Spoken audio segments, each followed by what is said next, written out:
Olá, meus amigos. Que a paz de Jesus nos envolva nesse momento, para que possamos abrir a nossa mente e o nosso coração aos seus ensinamentos. Hoje a nossa reflexão tem um título bem diferente. E ele é Maledicência, Prejuízo Moral e Espiritual. Buscamos as informações dentro do capítulo 10, nos itens de 11 a 16. A maledicência, como nós sabemos, é o ato que consiste em falar mal das pessoas. E em várias passagens do Evangelho, Cristo deixa claro que o amor e a caridade, elas são contrárias à prática da maledicência. Uma muito conhecida está no capítulo 10, no item 11. Quem estiver sem pecados, atire a primeira pedra. Todos nós conhecemos a passagem da mulher adúltera, que os fariseus trouxeram até Jesus para que ele a condenasse, porque assim dizia a lei de Moisés. No entanto, Jesus diz: atire a primeira pedra quem estiver sem pecados. E todos se retiraram, porque eles entenderam que ninguém ali estava isento de erros. A pessoa maledicente, ela é maliciosa, ela é maldosa, porque quem tem o coração puro, ele não tem prazer em apontar os defeitos do seu irmão. E ninguém consegue ajudar o outro condenando.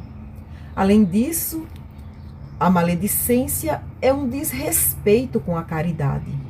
E ainda demonstra que usamos mal o nosso tempo.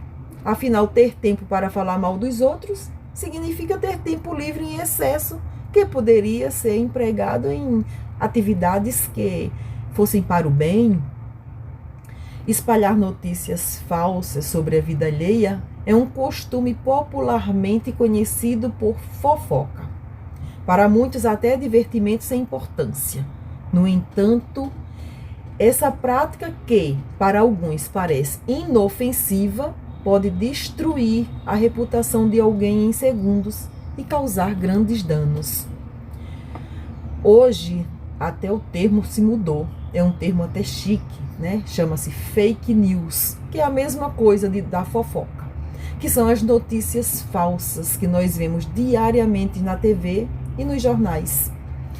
Outro dia, vendo TV, eu vi uma passagem da ficção de novela, onde dois adolescentes, em brincadeira, eles fazem uma montagem.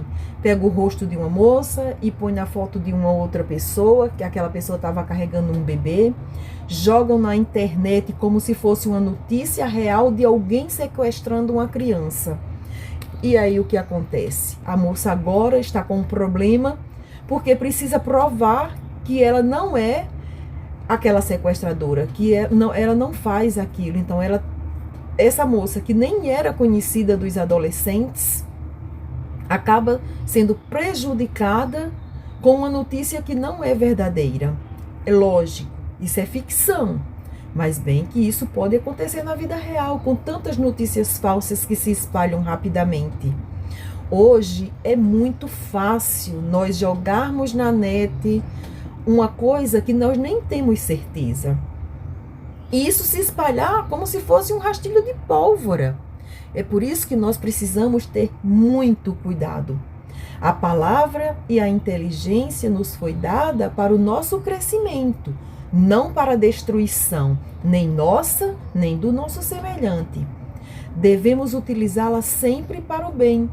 Se o que ouvimos não serve para a melhoria do outro, ou para a informação de alguém, ou instrução de alguém, por que devemos passar adiante? Segundo um grande filósofo antigo, ele dizia que a gente precisa, para passar adiante uma notícia, saber se ela tem verdade, bondade e utilidade. De outra forma, não podemos divulgar.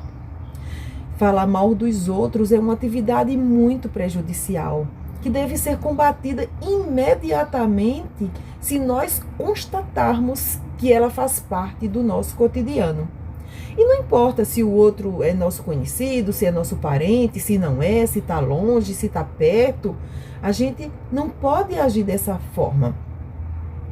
Simplesmente a gente não pode alimentar esse tipo de conversação com assunto que só diz respeito a ele próprio. A vida alheia, a vida do outro, não é da nossa alçada, né? Se não for o caso de prestar algum auxílio, para nada de útil tal conversação servirá. E ainda pode ser fonte de muitos males, principalmente para nós. Porque se nós estamos em conversas que não são verdadeiras, nós estamos atraindo também espíritos que gostam desse tipo de coisa e que incentivam mais ainda. Jesus condenava a maledicência e para isso ele nos advertiu dizendo: por que vês o argueiro no olho do teu irmão e não a trave que tem no teu olho? O argueiro, ele é uma pequena partícula, é um cisco, coisa pequenininha, sem importância, que nessa alegoria ele simboliza o defeito que notamos na vida do outro. Já o nosso defeito, que é a trave, que é uma grande viga de madeira usada em construção, simboliza o nosso próprio erro, as nossas imperfeições, e a gente acaba não enxergando isso que Jesus quer dizer. Então, a gente precisa enxergar a nossa trave, deixar o cisco do olho do outro.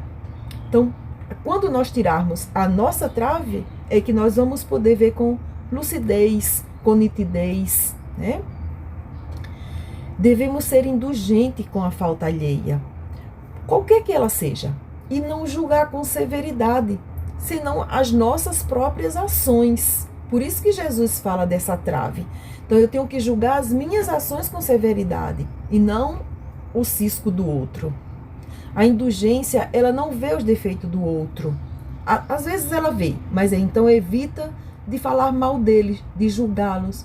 Então ela jamais se ocupa com o mal do outro, a menos que seja para prestar um serviço, se puder ajudar, se ter o cuidado de atenuar o que a gente, dentro das nossas possibilidades. Não, a gente não faz observação chocante quando nós somos indulgentes. Se vamos falar alguma coisa para o outro, que seja só entre nós dois, a pessoa interessada e aquele que está podendo ajudar. No Livro dos Espíritos tem a questão 903, onde o Kardec pergunta: é errado estudar os defeitos do outro? A resposta ela é meio grande, mas eu não trouxe ela inteira. Só uma pequena parte que eu achei muito interessante quando os espíritos retornam para ele dizendo: antes de censurar os outros pelas imperfeições, vede se não se pode dizer o mesmo de vós.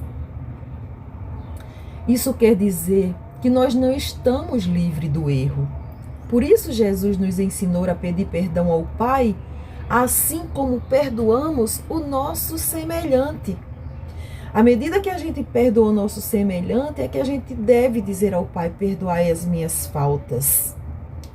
Um dia, é lógico que todos nós seremos perfeitos. Mas enquanto a gente não conseguir, precisamos nos esforçar para mudar os nossos hábitos de conversações. Se a gente não tiver uma palavra de compreensão com o outro, então nos afastemos daquela roda de conversa. Se nossa opinião contribuir para o melhor, vamos dá-la, de maneira a não constranger ninguém. Apenas se contribuir com bondade, veracidade, utilidade. Como dizia Francisco de Assis, que sejamos nós um instrumento da paz. E era isso, meus amigos, que eu gostaria de conversar hoje com vocês. Que Jesus nos abençoe a caminhada dentro dos seus ensinamentos, para que a gente não possa nunca esquecer de olhar o outro com bondade. Graças a Deus, que Jesus nos dê uma semana abençoada. Fiquem em paz.